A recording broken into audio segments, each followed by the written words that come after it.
Hello, my dear students.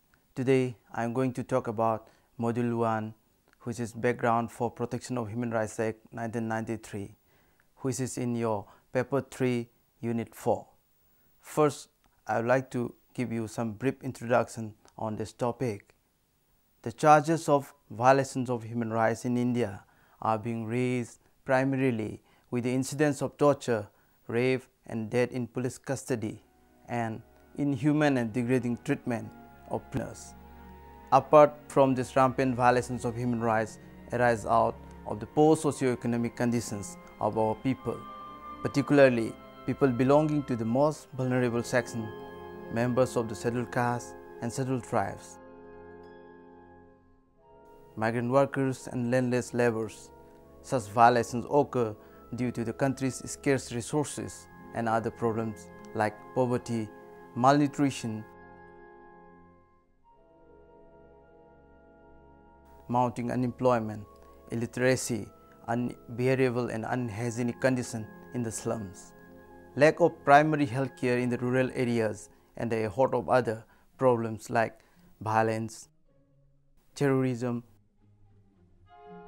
and outrageous incidents of communal riots.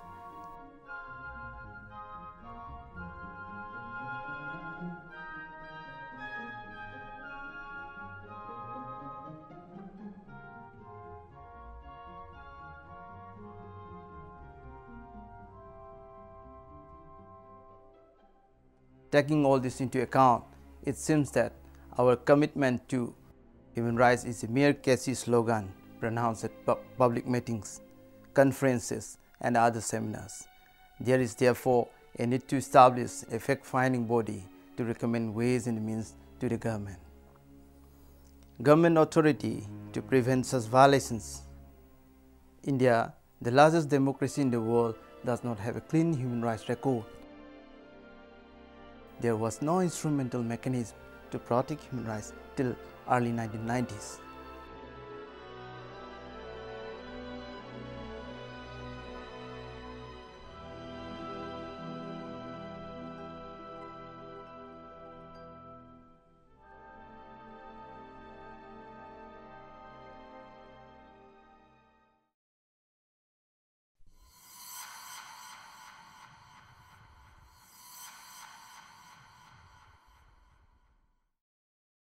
After this brief introduction, I would like to tell you about the backgrounds of this act.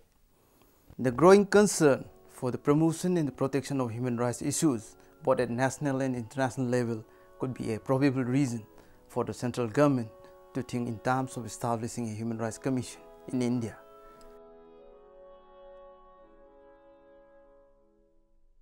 The various rulings of Supreme Court, High Court, the reports of the Law Commission, the National Police Commission, and the reports of the independent observers have made clear that the immediate need for amending relevant sections of the Code of Criminal Procedure and the Indian Penal Code are necessary.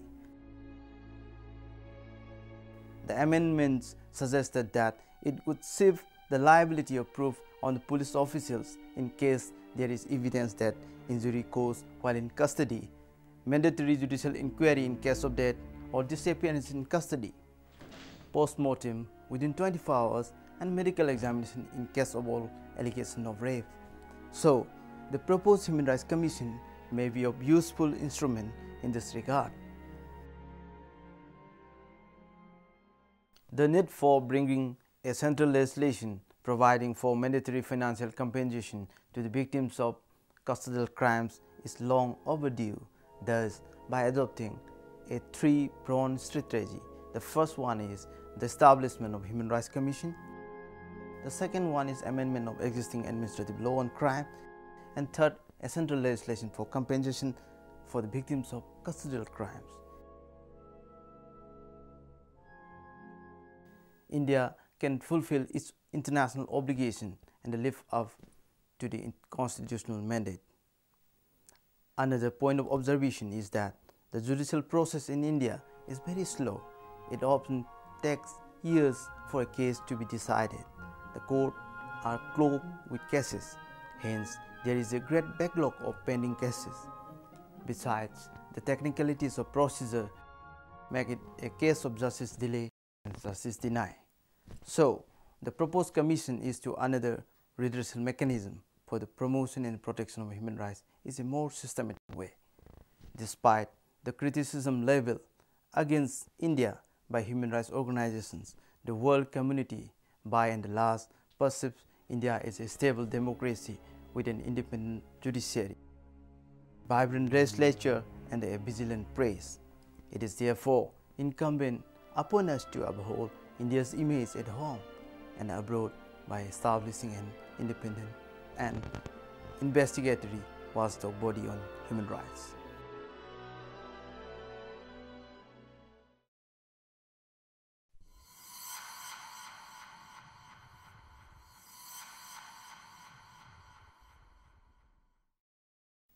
After this, I would like to discuss something about the United Nations and its role to establish such kind of aid to India.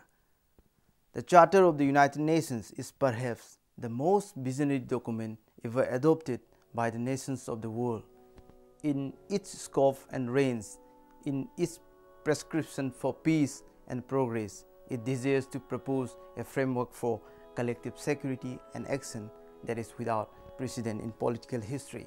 Central to that concept and to the overarching determination contained in the premises, quote, to save succeeding generation from the scores of war, unquote, is the recognition that the world should reaffirm faith in fundamental human rights and to promote social progress and a better standard of life and greater freedom. If the world is to attain peace, not surprisingly, the same connection is made in Article 1 of the Charter, which asserts inter alia that one of the purposes of the United Nations is to achieve international cooperation in promoting and encouraging respect for human rights and fundamental freedoms for all, without discrimination as to race, sex, language, or religion. Since the adoption of the Universal Declaration of Human Rights, the United Nations has developed a comprehensive strategy aimed at achieving the human rights objective set out in the Charter. The basis of this strategy is the body of international rules and a standard which now covers virtually every sphere of human activity. Upon this strong legislative foundation has made built an extensive network of human rights machinery designed to further develop international standards, to monitor their implementation, to promote compliance, and to investigate violations of human rights. The strategy is reinforced by a wide variety of public information activities and technical cooperation programs which provide practical help to states in this effort to promote and protect human rights. Human rights involve relationship among individuals and between individuals and the state. The practical task of protecting human rights is therefore primarily a national one, which is state must be responsible. At the national level, rights can be best protected through adequate legislation and independent judiciary, the enactment and enforcement of individual safeguards and remedies, and the establishment and the strengthening of democratic institutions. Activities aimed at the promotion of human rights and the development of human rights culture should be viewed as primary national responsibilities. The most effective education and information campaigns, for example, are like to be those which are designed and carried out at the national or local level, which takes the local culture and the traditional context into account. When states ratify a human rights instrument, they either incorporate its provision directly into their domestic legislation or undertake to comply in other ways with the obligations contained in the instrument. Therefore, universal human rights standards and norms today find their expression in the domestic laws of most countries. Often, however, the fact that a law exists to protect certain rights is not enough if that law does not also provide for all the legal power and institutions necessary to ensure the effective realization of these rights. This problem of effective implementation at the national level has, in recent times, generated a great deal of international interest and action. The emergence of re-emergence of domestic rule in many countries has focused attention on the importance of domestic institutions in safeguarding the legal and political foundation on which human rights are based. It is therefore become increasingly apparent that the effective enjoyment of human rights calls for the establishment of national infrastructure for their promotion and protection. In recent years, many countries have established institutions with the express function of protecting human rights, while the specific tasks of such institutions may vary considerably from country to country. They share a common purpose and for these reasons are referred to collectively as national human rights institutions. The questions of national human rights institutions was first discussed by the Economic and Social Council, in short ECOSOC, in 1946. 2 years before, the General Assembly proclaimed the Universal Declaration of Human Rights as a common standard of achievement for all peoples and all nations. At its second session in 1946, ECOSOC invited member states to consider the desirability of establishing information groups or local human rights committees in furthering the work of the Commission on Human Rights. 14 years later, the matter was raised again in a resolution which recognized the important role that national institutions could play in the promotion and protection of human rights, and which invited government to encourage the formation and continuation of such bodies, as well as the communication of relevant information on the subject to the Secretary General of the United Nations. As standard setting in the field of human rights gained momentum during the 1960s and 1970s, discussion on national institutions became increasingly focused on the ways in which such body could assist in the effective implementation of this international standard. In 1978, the United Nations Commission on Human Rights decided to organize a seminar in order, inter alia, to draft guidelines for the structure and the functions of national institutions. Accordingly, the seminar on national and local institutions for the promotion and protection of human rights was held in Geneva in September 1978, which approved a set of guidelines. The guidelines were subsequently endorsed by the Commission on Human Rights and General Assembly. The General Assembly invited the state to take appropriate steps for the establishment, where there did not already exist, of national institutions for the promotion and protection of human rights, and requested the Secretary General to submit a detailed report on existing national institutions. Throughout the 1980s, the United Nations continued to take an active interest in this topic, and a series of reports prepared by the Secretary General was presented to the General Assembly. It was during this time that a considerable number of national institutions were established, many with the support of the United Nations Center for Human Rights. In 1990s, the Commission on Human Rights called for a workshop to be convened with the participation of national and regional institutions involved in the promotion and the protection of human rights. The workshop was to review pattern of cooperation between national institutions and international organizations, such as the United Nations and its agencies, and to explore ways of increasing the effectiveness of national institutions. Accordingly, the first international workshop on national institutions for the promotion and protection of human rights was held in Paris on 7 to 9 October 1991. Its conclusion was endorsed by the Commission on Human Rights Resolution 1992/54 as principles relating to the status of national institutions. In short, that is called the Paris Principle, and subsequently by the General Assembly in its Resolution 48/134 of 20 December 1993. The principles affirm that national institutions are to be vested with competence to promote and protect human rights and given as broad mandate as possible, set forth clearly in a constitutional or legislative text. According to this principle, which represent a refinement and extension of the guidelines developed in 1978, a national institution shall have the following responsibilities. First, to submit recommendation, proposal and report on any matter relating to human rights, including legislative and administrative provision and any situation of violation of human rights, to the government, parliament and any other competent body.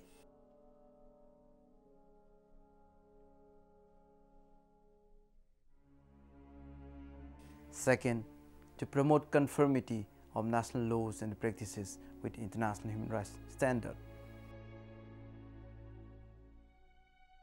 Third, to contribute to the reporting procedure under international instrument. Fourth, to assist in formulating and executing human rights teaching and research program and to increase public awareness of human rights through information and education. Fifth, to cooperate with the United Nations, regional institutions and national institutions of other countries. The principles also recognize that a number of national institutions have been given competence to receive and act on individual complaints of human rights violation. They stipulated that the functions of national institutions in this respect may be based on the following principles: seeking an amicable settlement for the matter through conciliation, binding decision or other means. Second, informing the complainant of his or her rights and of available means of redress and promoting access to such redressals, hearing complaints or referring them to competent authority. Third, making recommendations to the competent authorities, including proposals for amendment of laws, regulations or administrative practices which obstruct the free exercise of rights.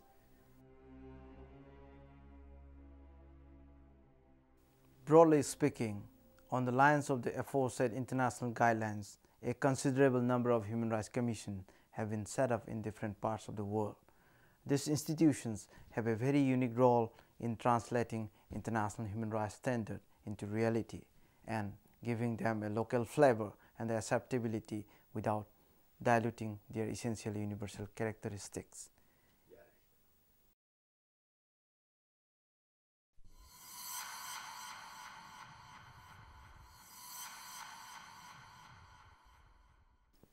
Up to the role of United Nations in the formation of this Protection of Human Rights Act 1993, I would like to talk about the human rights mechanism in India. Taking all this point into consideration, the Government of India introduced the Human Rights Commission Bill in the Lok Sabha on 14 May 1992. The bill was referred by the Speaker to the Standing Committee of Parliament on Home Affairs.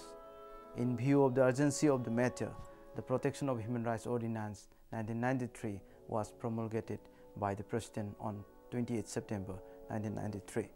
After incorporating certain amendments having regard to the discussion in the said Standing Committee and to replace the Ordinance of 1993, the Protection of Human Rights Bill was passed by both the House of Parliament and it came on the statute book as the Protection of Human Rights Act 1993.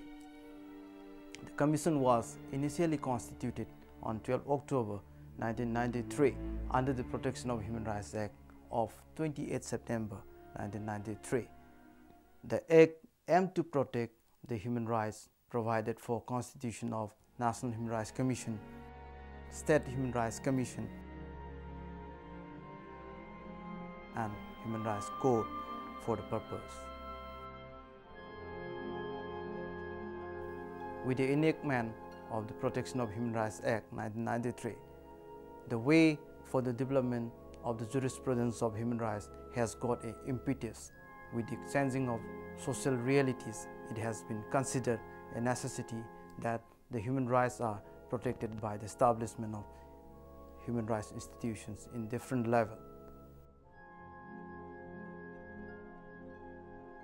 The basic theme of the Protection of Human Rights Act 1993 is based on mankind's demand for a life in which the inherent dignity of a human being will receive respect and protection. There is a universal acknowledgement of the fact that there are some fundamental human rights whose violations will be condemned unequivocally by all the major cultures of the world.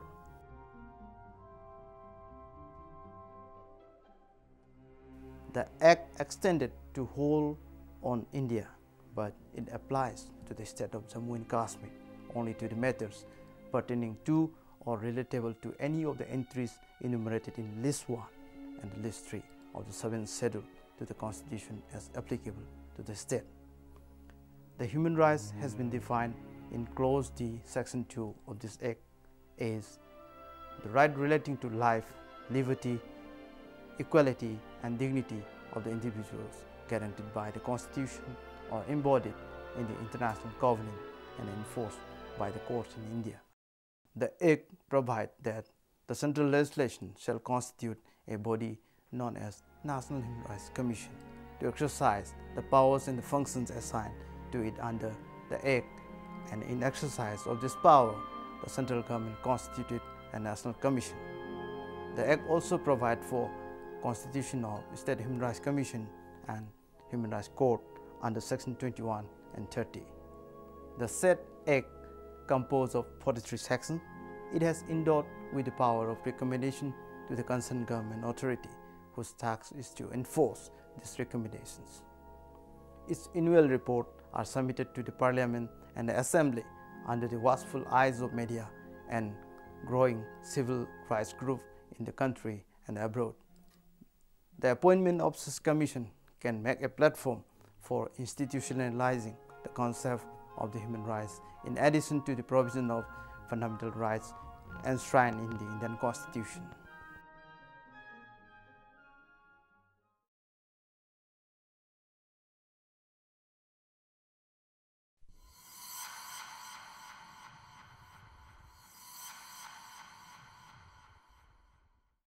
The main objective of the Act is to provide for the constitution of the National and the State Human Rights Commission and Human Rights Court for better protection of human rights and for matters connected therewith or incidental thereto.